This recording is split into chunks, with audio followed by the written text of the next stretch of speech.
Many times, or at least for me, when I think of communication, we always think of it through the lens or view it through the lens of speaking.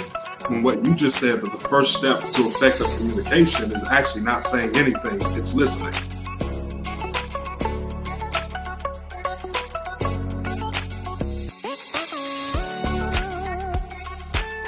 I think for me the trick, and you already know this, is effective listening.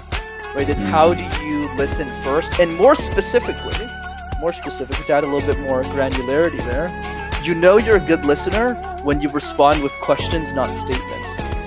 Okay, let me repeat that again. You know you're a good listener when you respond with questions, not statements. So let's say me and Lafayette are in an argument, which will probably never happen because he seems like a pretty cool dude. So let's say we're getting to this big fight, and he's giving his point of view, and he's like, you know what, Brendan, the people I get along with, we have pretty good communication. I don't know what you're talking about. I'm just kidding. I'm sure you wouldn't say that, but let's just assume. So instead of me saying, hey, mister, this is what I think, this is what I think, this is what I think, I have to pause and go, let's work on your perspective a bit more, because I want to understand it. Why do you believe what you believe? Can you talk about the relationships around you? Why is it that 100% of the relationships you get along with so well? Maybe I can learn something from them. Maybe there's something you're doing in relationships, probably true, that I should be doing more so I don't have this problem.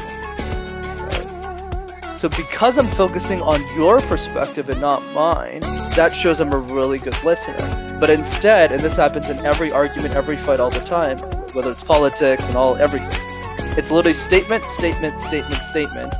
Whereas the really good people go statement, question, question, question, question, question, and the conversation's over and everyone's hugging and eating pizza. That's really cool, because that's actually how Lafayette and I came to a mutual respect early on in our friendship. Remember that, bro? Well, absolutely. We began talking about critical discussions going on in the United States without getting too deep right here. And we both, it was just questions about things going on in the news and things that were important, or, you know, maybe we were talking about the Black Lives Matter movement or different things like that. And it was me asking him questions, him asking mine, with nobody trying to argue, each trying to understand the perspective, because I realized myself that I'm like, okay, I'm missing something here. Explain to me your perspective. And then he would come back, he would explain his perspective, and then ask me.